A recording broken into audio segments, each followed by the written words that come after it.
अब की बार मोदी सरकार, अब इस नारे की हकीकत में तब्दील होने में कोई शक नहीं रहा। बीजेपी ने पिछले 30 साल का चुनावी इतिहास बदल दिया है। हर ओर कमल ही कमल खिलता हुआ दिखाई दे रहा है, जबकि पंजा, साइकिल, तीर, तीर कमान, हंसुआ, बाली, हाथी ना जाने कहां गायब हो गई। हम बात कर रहे हैं शुक्रवार को जारी हुए चुनाव परिणाम की। नतीजों ने साफ कर दिया कि बीजेपी केंद्र में पहली बार अकेले अपने दम पर केंद्र में सरकार बनाने में कामयाब हो रही है। आपको बता दें कि बीजेपी ने अपने दम पर 272 सीटें जीती हैं। यही नहीं, मोदी का मिशन 300 प्लस का आंकड़ा भी एनडीए हासिल कर चुकी है।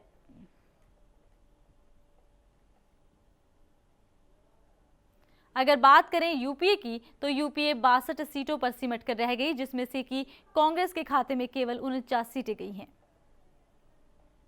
आम आदमी पार्टी को केवल 4 सीटें मिली हैं और अन्य के खाते में 142 सीटें गई हैं।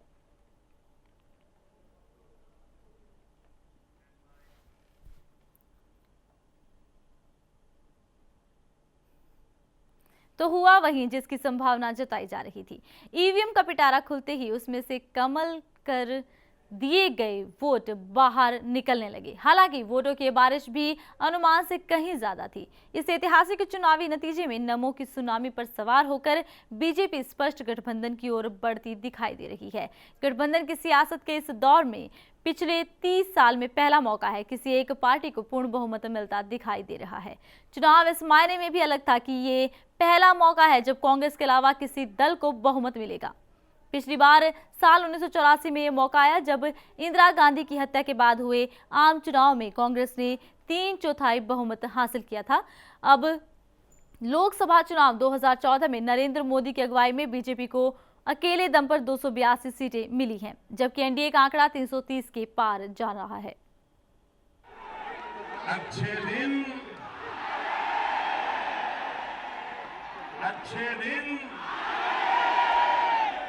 वाह। ये होगा, इसका अनुमान लगभग हर किसी को था, लेकिन ये ऐसे होगा और इस कदर होगा, इसकी भनक किसी को नहीं थी। आपको पता है, आज आपने 60 साल के हिंदुस्तान के लोकतंत्र के इतिहास में एक नया रिकॉर्ड स्थापित किया है।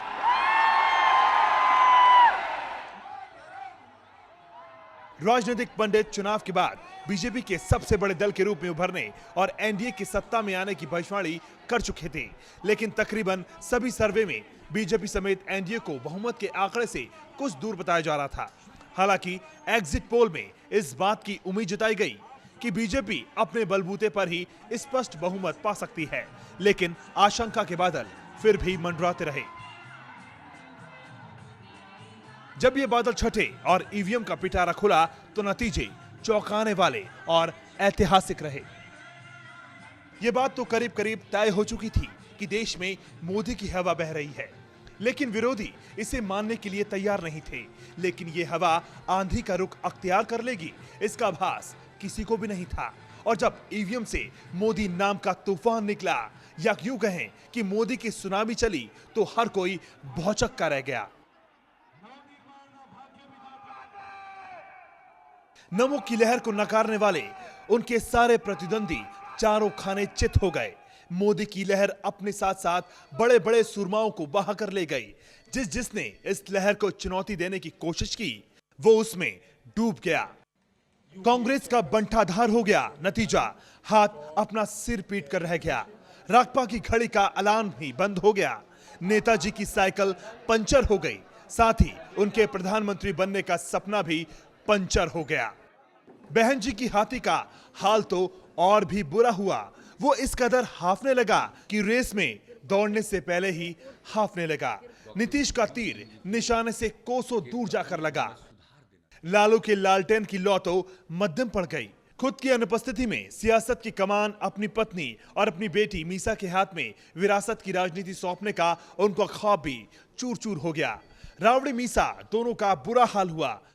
कुछ ऐसा ही हर्ष खुद को आम आदमी पार्टी का सेवक कहने वाली आम आदमी पार्टी का भी हुआ। मतदाताओं ने अरविंद केजरीवाल और आपके अरमानों पर झाड़ू फेर दिया। यहां तक कि जिस दिल्ली में विधानसभा चुनाव के दौरान उसने शानदार सफलता हासिल की थी, उसी दिल्ली में उसकी पार्टी का खाता तक नहीं खुला। हर बात पर मोदी को ललकारने वाले अरविंद केजरीवाल का खुद का हाल कुछ ऐसा ही रहा। काशी में क्रांति का आगाज करने के इरादे से मोदी को चुनौती देने गए केजरीवाल भी औंधे मुंह गिर गए। वो तो भला हो पंजाब का, जिसने आपकी लाज रख ली। कुमार विश्वास तीसरे नंबर पर रहे तो खुद को फक्कड़ बताने वाले योगेंद्र यादव को वोटर्स ने घास तक नहीं डाली। वहीं पार्टी का मीडिया चेहरा शाजिया इल्मी 5वें स्थान पर खिसक गई। अचानक आई इस आपदा से मोदी पर ताने कसने वाले उनके विरोधी बगले झांकने लगे, उनकी बोलतियां बंद हो गई। लेकिन बीजेपी और एनडीए के नतीजे फील गुड का एहसास कराने लगे। खुश होना स्वाभाविक भी था, आखिर इस दिन का उसे बरसों से इंतजार था। लेकिन उन्हें खुद भी इस बात का अंदाजा नहीं रहा होगा कि ईवीएम का पिटारा जब खुलेगा तो बम्पर वोटिंग उनके पक्ष में खिंचती चली आएगी।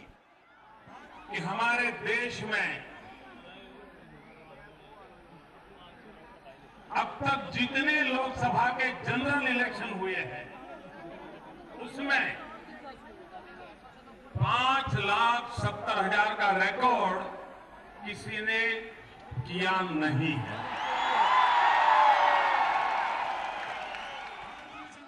फिर क्या था, जैसे ही रुझान आना शुरू हुए, पार्टी को दिखाई देने लगा कि 10 साल बाद ही सही उसके अच्छे दिन फिर से लौट कर आए हैं।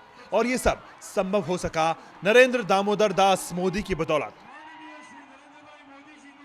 उनके करिश्माई व्यक्तित्व ने 10 साल से सत्ता का सुख वंचित बीजेपी और एनडीए को सत्ता के सबसे बड़े सिंहासन पर बैठा दिया। जाहिर है बीजेपी और एनडीए में खुशी का आलम था, वहां जश्न मनाया जा रहा था, मिठाइयां बांटी जा रही थीं। लेकिन विरोधियों के कैंप में सन्नाटा पसरा हुआ था। यह तो खैर होना ही था, जिस मतदाता से उन्होंने अपने लिए ढेर सारी उम्मीदें पाल रखी थीं, उन्हीं वोटर्स ने उनके सपनों को चकनाचूर कर डाला। मैं पार्टी की अध्यक्ष हूं, इसीलिए हार की जिम्मेदारी मैं स्वीकार करती हूं। यह मतदान शायद ही कोई भूल पाएगा। चुनाव में हुए रिकॉर्ड वोटिंग से लेकर प्रचार की गिरते स्तरों के लिए और अब 30 साल बाद मतदाताओं ने एक और नया इतिहास रच डाला। डे नाइट न्यूज के लिए रितेश झा की रिपोर्ट। आज नई दिल्ली में बीजेपी संसदीय बोर्ड की बैठक भी होनी है। बैठक में ऐतिहासिक जीत के बाद सरकार बनाने की रणनीति पर चर्चा की जाएगी। ऐसा कहा जा रहा है कि नरेंद्र मोदी 21 मई को प्रधानमंत्री पद की शपथ ले सकते हैं।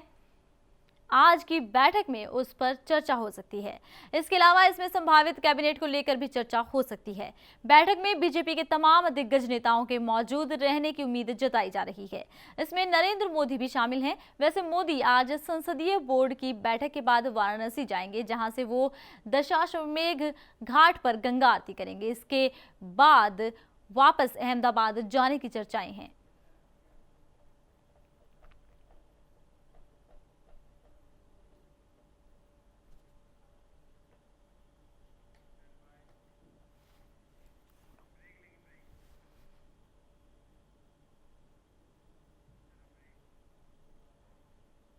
कांग्रेस को मिली करारी शिकस्त के बाद प्रधानमंत्री डॉक्टर मनमोहन आज राष्ट्रपति प्रणब मुखर्जी से मुलाकात कर उन्हें अपना इस्तीफा सौंप सकते हैं। प्रधानमंत्री ने इस बारे में राष्ट्रपति से मिलने के लिए समय मांगा था, जिसके बाद उन्हें 12:30 बजे दोपहर से लेकर 12:45 बजे तक के बीच आने का समय दिया गया है। मुखर्जी से मिलने से पहले मनमोहन अपने कैबिनेट के मंत्रियों के साथ एक औपचारिक मीटिंग करेंगे।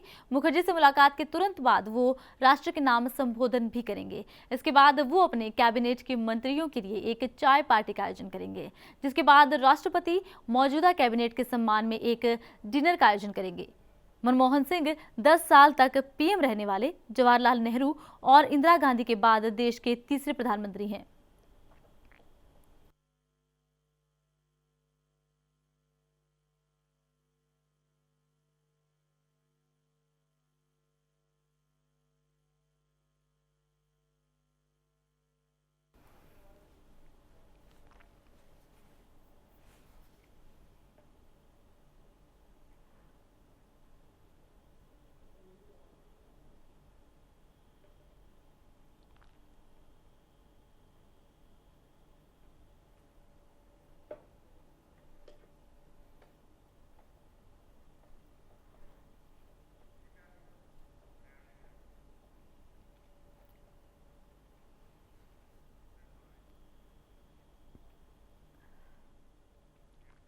लोकसभा चुनाव में मोदी की सुनामी पर सवार बीजेपी 30 साल का रिकॉर्ड तोड़ते हुए अपने दम पर बहुमत हासिल करने में सफल हो गई है। लोकसभा नतीजों में बीजेपी को प्रचंड बहुमत मिला है। बढ़त नतीजों में तब्दील होती है और इसके साथ ही 1984 के बाद बीजेपी पहली पार्टी बन गई है जो अपने दम पर सरकार बनाएगी। 1984 में इंदिरा गांधी की हत्या के बाद लोकसभा चुनाव में राजीव गांधी के नेतृत्व वाली कांग्रेस को भारी बहुमत मिला था। कांग्रेस को इस वक्त 404 सीटें मिली थी। तब कांग्रेस को करीब 50% वोट मिले थे। लोकसभा चुनाव में बीजेपी की प्रचंड जीत से गदगद मोदी की खुशी गुरुवार को ट्विटर पर छलक पड़ी। उन्होंने अपनी चिर परिचित लाइन "अच्छे दिन आने वाले हैं" ट्वीट कर खुशी का इजहार किया। अच्छे दिन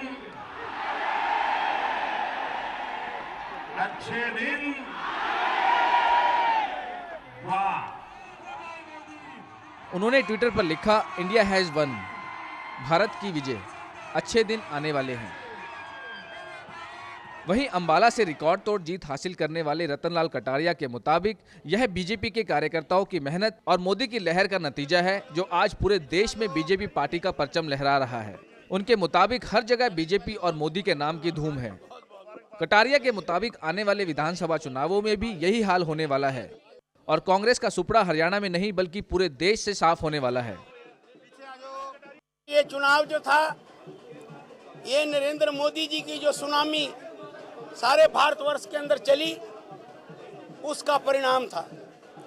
अंबाला में जो ये 1952 के बाद इतनी बड़ी जीत हुई है, उसका मैंने पहले ही कह दिया था कि अगर कुमारी सैलजा यहाँ से मेरे मुकाबले पे होती तो वो तो कम से कम 6-7 लाख वोटों से हारती। सभा के अंदर भी यही चुनाव परिणाम रहने वाले हैं और कांग्रेस पार्टी का सुपड़ा साफ होने जा रहा है।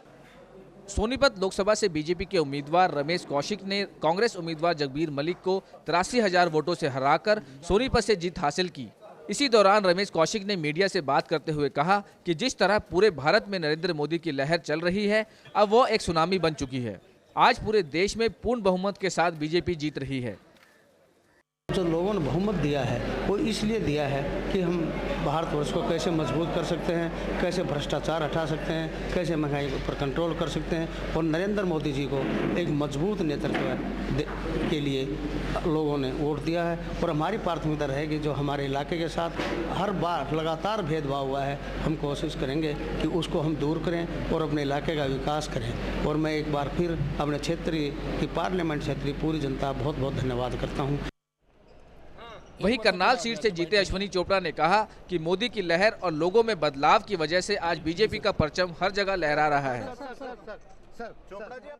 ये वैसे तो मोदी जी की लहर थी, उनकी जीत मैं मानता हूँ पहले तो, और उसके बाद 75% 80% मैं उन्हीं को देता हूँ और 10% हमारी कुछ मेहनत भी अपनी भी है और बाकी फिर लक है। कुरुक्षेत्र से जीत हासिल करके आए भाजपा नेता राजकुमार सैनी ने कहा कि देश में मोदी की लहर थी। इसके साथ ही उन्होंने स्थानीय भाजपा कार्यकर्ताओं को धन्यवाद भी किया।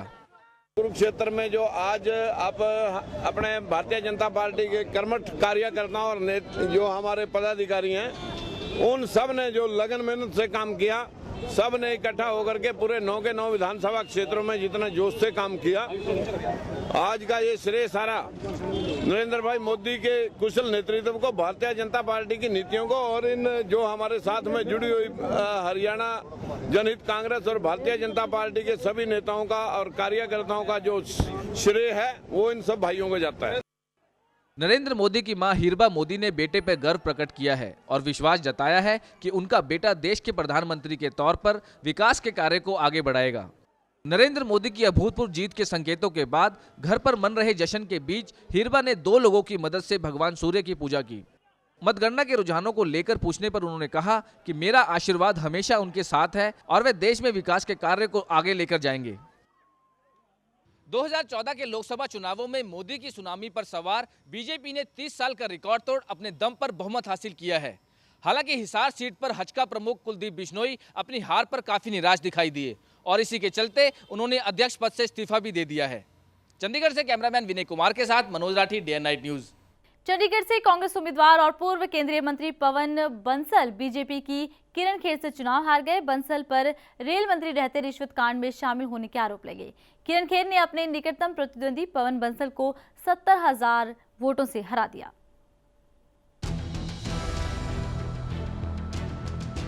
चंडीगढ़ एकमात्र लोकसभा सीट से भारतीय जनता पार्टी की प्रत्याशी किरण खेर अपने निकटतम प्रतिद्वंदी पवन बंसल को 69,642 वोटों से हरा चुकी हैं। चंडीगढ़ में भाजपा कार्यकर्ताओं ने ढोल नगाड़ों और आतिशबाजी चलाकर खुशी का इजहार भी किया। वहीं जीत के बाद किरण खेर ने अपनी खुशी का इजहार करते हुए कहा कि उन्होंने तभी से जीत हासिल करने का फैसला कर लिया था जब चंडीगढ़ में उनके आने पर काले झंडे दिखाए गए थे। इस दौरान लोगों के साथ किए वादों को पूरा करने की बात भी उनके द्वारा कही गई। जो भी चंडीगढ़ में हमने प्रॉमिसेस किए हैं उन्हें फुलफिल करना। उनमें से सबसे पहला काम वही पूछते हैं। जो हाउसिंग प्रॉब्लम्स हैं लोगों के, उनको एड्रेस करना। जो ट्रेडर सेल्स के प्रॉब्लम्स हैं, जो एमएसएमई एक्ट के प्रॉब्लम्स हैं, वो सारे प्रॉब्लम्स को एड्रेस करना। जो इंफ्रास्ट्रक्चर प्रॉब्लम्स हैं उन्हें ठीक करना। जो लाल डोरा के गांव में प्रॉब्लम्स हैं उनके बारे में सरकार से बात करके कुछ करना। इस दौरान चंडीगढ़ से आम आदमी पार्टी की प्रत्याशी गुलपनाग द्वारा नरेंद्र मोदी और किरण खेर को बधाई भी दी गई। हालांकि अपनी हार का इजहार उनके द्वारा नहीं किया गया, पर यह हार उनके चेहरे पर साफ झलक रही थी। मुबारकबाद देना चाहूंगी किरण खेर जी को